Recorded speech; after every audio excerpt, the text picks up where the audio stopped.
The cases of Diane and Mark Yoli involved the disappearance of 7-year-old Diane Moon Yoli and her 2-year-old half-brother, Mark Eugene Yoli.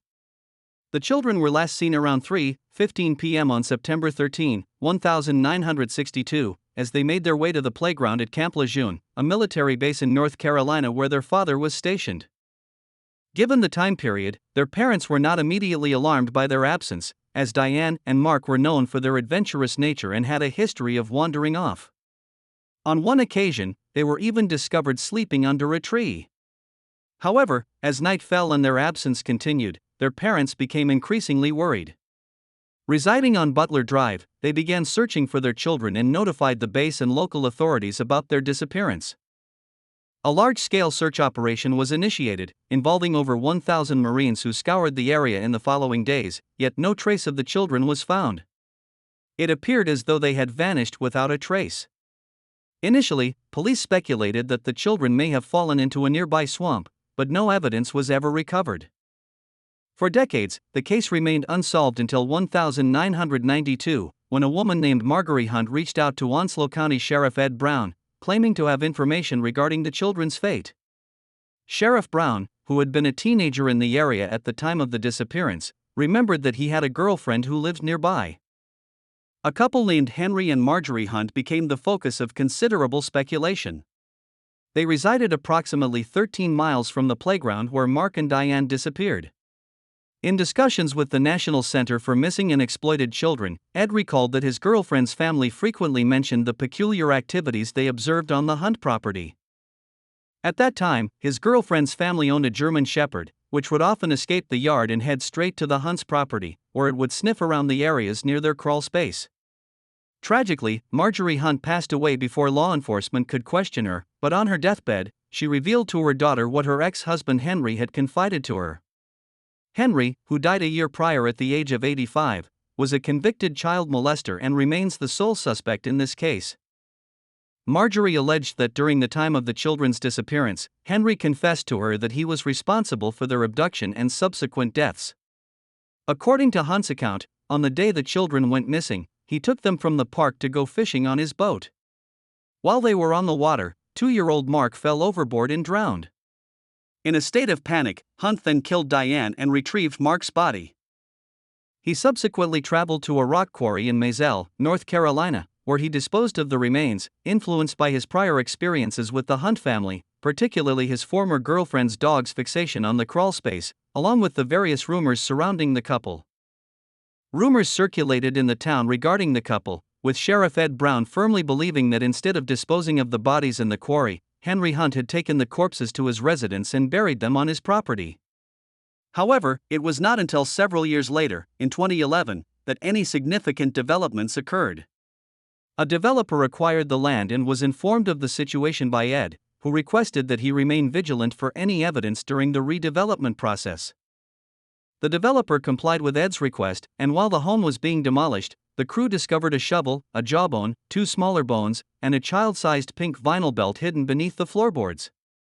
Although the bones were later determined to be animal remains rather than human, the identity of the owner of the pink belt has never been established. To this day, Brown continues to harbor suspicions that Hunt was involved in the disappearances of Diane and Mark, emphasizing that one does not abandon 2 children capable of walking, talking, and playing, who might later recount their experiences. Despite these suspicions and a deathbed confession, the case remains unresolved, and the whereabouts of Mark and Diane remain unknown. The last sighting of Diane and Mark occurred as they were heading to the playground at Camp Lawn, a military base in North Carolina, around 3:15 p.m. on September 13, 1962. At that time, Diane was 7 years old, described as a white female with blonde hair and blue eyes, standing 3 feet 11 inches tall and weighing 79 pounds. She was last seen wearing a white or patterned blouse with white sleeves and a pair of shorts. If she is still alive today, she would be 68 years old. Mark, at the age of 2, is characterized as a white male with dark brown hair, weighing 30 pounds at the time of his disappearance. On the day he went missing, he was dressed in a t-shirt and brown shorts. If he is still alive today, he would be 63 years old. Anyone with information regarding the disappearance of the siblings is encouraged to contact the Anau County Sheriff's Office at 1-910-455-3113 or the National Center for Missing and Exploited Children at 1-800-843-5678. Sarah Elizabeth Avon, aged 6, was last seen with her younger sister at the intersection of Richard Streets in Joliet, Illinois, on July 21, 1981. The two girls were with friends when Sarah had a disagreement with another child, prompting her to walk away from the group and cross the street. Shortly thereafter, she disappeared from sight and has not been located since. Her family reported her missing at 9:00 p.m., noting that they last saw her around 8:20 p.m. Contemporary newspaper articles indicate that the search for Sarah extended into the following day, involving volunteers, neighbors, and law enforcement. Volunteer firefighters utilized 5 boats to search a quarry near Richard Streets and Interstate 80.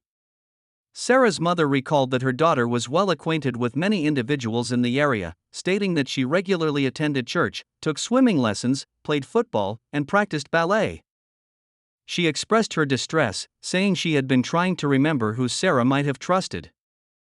The community was aware of the situation, yet despite the diligent efforts of local law enforcement and the family of the missing child, no evidence regarding the whereabouts of the 6-year-old was uncovered for more than 10 years. The case remained inactive until January 1993, when Ernest Wilson Sr., a former neighbor of the Avon family, passed away in Arkansas. Shortly thereafter, his nephew, Robert Tade, approached the authorities with new information. He asserted that his uncle had made a deathbed confession concerning Sarah's disappearance. Although Wilson was unable to speak, he had drawn a triangular shape on a piece of paper, which he later accompanied with a circle inside the triangle. Wilson's family interpreted the triangle as representing the lot where he had resided in 1981, theorizing that the circle indicated the location of Sarah's burial. Robert further revealed that his cousin, Wilson's son, had implicated himself and another boy in Sarah's death back in 1981. This cousin, who was 15 years old at the time and described as mentally disturbed, confessed to having molested the 6-year-old, claiming that she was killed inside their home. In a statement to the Tribune in May 1993, Robert recounted that his cousin admitted to molesting Sarah but insisted he was upstairs when the murder occurred. Robert expressed his conviction that the cousin was responsible, as all details aligned, leaving only the question of the body's location. He suspected that his uncle had concealed the crime by burying Sarah's remains on their property. This theory was further supported by another witness who claimed to have seen Wilson digging a deep hole in his garden in 1981. When questioned about the digging, Wilson had stated that he intended to rearrange some flowers. A witness reported observing unusual activity sometime later when Wilson began operating his bulldozer to relocate mounds of dirt and fell trees near Hickory Creek. Subsequently, he moved his family's swimming pool to that location. Following the revelation of this information to the authorities, they initiated an excavation of the vacant lot on Miller Avenue, which had belonged to Wilson in 1981. Despite several days of thorough searching, no evidence was uncovered, leading to the cessation of the investigation. The witness, who had seen Wilson digging in his garden during the time of the disappearance, expressed to investigators his belief that they were not excavating deeply enough. However, his concerns were reportedly disregarded. One official later acknowledged that law enforcement had not sufficiently searched a larger area of the property, leaving open the possibility that Sarah's remains could still be located there. Another person of interest in the case is William Billy Runn, who had been convicted of aggravated battery against a 19-month-old child a decade prior to the disappearance and served over 3 years in prison before his release in 1975. In 1981, he lived with his mother in the 200 block of Reichman Street, just minutes from Sarah's residence, and was also her father's cousin. Ron was familiar with Sarah and frequently visited her home. He passed away in 2010, and although his former residence was searched and excavated in 2019, 9 years after his death, no evidence linking him to Sarah was found. Nevertheless, speculation regarding Wren's involvement continues to circulate. Sarah's former babysitter described Billy Wren as unsettling and frightening, a sentiment shared by many in the community.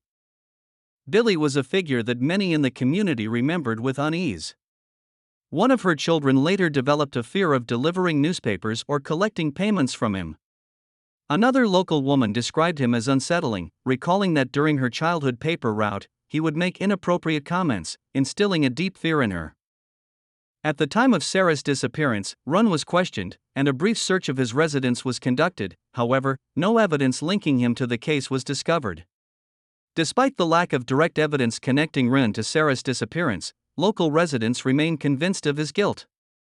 Sarah's former babysitter expressed a strong belief that it was indeed Billy, noting that the children were all uncomfortable around him, and those who knew them generally shared the same suspicion. The case remains unresolved. Sarah Elizabeth Avon was only 6 years old when she disappeared from Richard Street in Joliet, Illinois, on July 21, 1981. She is described as a Caucasian female with blonde hair and brown eyes, standing at 4 feet tall and weighing 75 pounds at the time of her disappearance. She was last seen wearing a Joliet District football t-shirt, blue joggers with red and white stripes, and blue trainers featuring a white stripe. If she is still alive today, she would be 48 years old. Anyone with information regarding Sarah's case is encouraged to contact the Will County Sheriff's Office at 1-800-727-8574. Gina Brooks, a 13-year-old girl, was last seen on August 5, 1989, in Fredericktown, Missouri. That evening, around 10:00 p.m., after watching her brother play in a baseball game, she made her way home along Marshall Street. Upon her arrival, she bid her mother goodnight. Gina initially intended to go to bed but ultimately decided to take a bicycle ride instead. She informed her brother of her plans and left the family home around 10:30 p.m. As she rode through the town, witnesses later reported seeing her near First Street Baptist Church. A driver of an old, dilapidated station wagon, described as either light gray, green, or blue and bearing Missouri license plates, attempted to engage her in conversation. However, Gina continued on her ride, turning onto High Street where she paused to speak with her boyfriend. Shortly thereafter, the vehicle reappeared, and several witnesses, including her boyfriend, heard a scream. The car then sped away, leaving Gina missing, with only her bicycle abandoned on the pavement just 5 blocks from her home. Her parents reported her missing around 2 a.m. after her mother discovered she was not in her bed. Soon after, Lieutenant Keith Despain found a bicycle near First Street Baptist Church and connected it to the missing 13-year-old. By morning, law enforcement was actively searching the town, with city, county, state, and federal officials collaborating to gather any evidence regarding the young girl. Flyers were distributed, posters were affixed in local shops, and yellow ribbons were hung on trees as the community rallied together. The community was taken aback by the incident, and volunteers assisted in the search for clues, although their efforts yielded no useful findings. Years later, investigators uncovered the name Nathan Danny Williams, who had previously served as an informant in a 1975 case, claiming to know the identity of Laura D.W.'s murderer. Laura had been brutally stabbed in her apartment, and at the age of 14, Williams had implicated one of his friends. However, by 1989, Williams had accumulated a significant criminal record, including convictions for the rape of a 13-year-old girl and later, a 10-year-old girl. As investigators delved deeper into Williams's background, they were able to connect him to evidence related to the Laura D.W. case, as well as several other unsolved crimes. By tracing Williams's movements, detectives noted that the assault on the 10-year-old girl occurred merely 1 month after the disappearance of Gina Brooks. Furthermore, they discovered that Williams's brother had a close acquaintance who resided near both Gina and Williams and was known to frequent the area. This individual was eventually identified by a witness as the man seen in the back of the station wagon with Gina on the night of her abduction. Witnesses later identified Brian Squires as the driver of the vehicle. He reportedly made a deathbed confession to 2 nurses, implicating himself and Williams in Gina's abduction and murder, as well as several other crimes. Squires, who was Williams's best friend, passed away from cancer in 1996. According to his confession, Williams was responsible for holding Gina in the back seat and taking her life, with a third individual also reportedly involved in the incident. The case involves the disappearance of a man named Timothy Bello, who was later charged with second-degree murder after he admitted to witnessing the killing of a 13-year-old named Williams. However, Bello's accounts were inconsistent, with details that frequently changed, leading to the eventual dropping of the murder charges against him. Instead, he faced charges for lying to the FBI, as he repeatedly failed to provide accurate information regarding the location of Gina's remains, despite offering various directions that proved unfruitful. At one point, he claimed that the body was located in an abandoned meat freezer on his father's 96-acre property. Despite extensive searches over the years, no remains have ever been found. Bello ultimately pled guilty to the charge of lying to the FBI and received a 30-month prison sentence. In 1990, he was convicted of sexually assaulting a 7-year-old girl and sentenced to 5 years in prison. As of 2022, he was still living in Fredericktown, although authorities have deemed him unstable and unreliable. In 1998, 9 years after Gina's disappearance, Williams was charged with her murder. However, hopes for closure and justice were short-lived, as the charges were dropped in 2003 due to concerns over double jeopardy. The prosecuting attorney at the time, Dwight Robbins, expressed his belief that the state should not proceed to trial without sufficient evidence to ensure a conviction, given the serious nature of the alleged offense and the potential consequences. Authorities suspect that Williams will not confess to first-degree murder.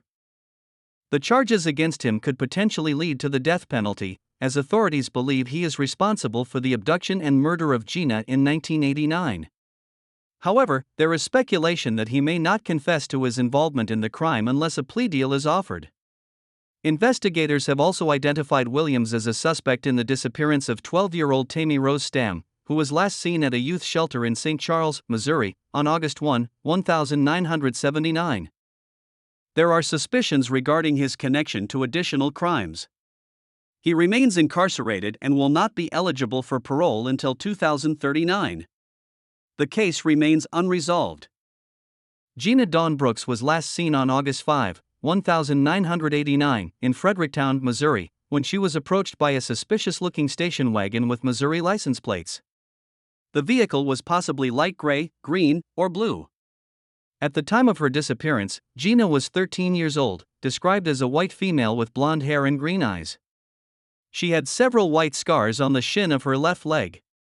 Gina stood 5 feet tall and weighed 108 pounds, wearing a blue striped top, white shorts, and trainers. If she is still alive today, she would be 48 years old.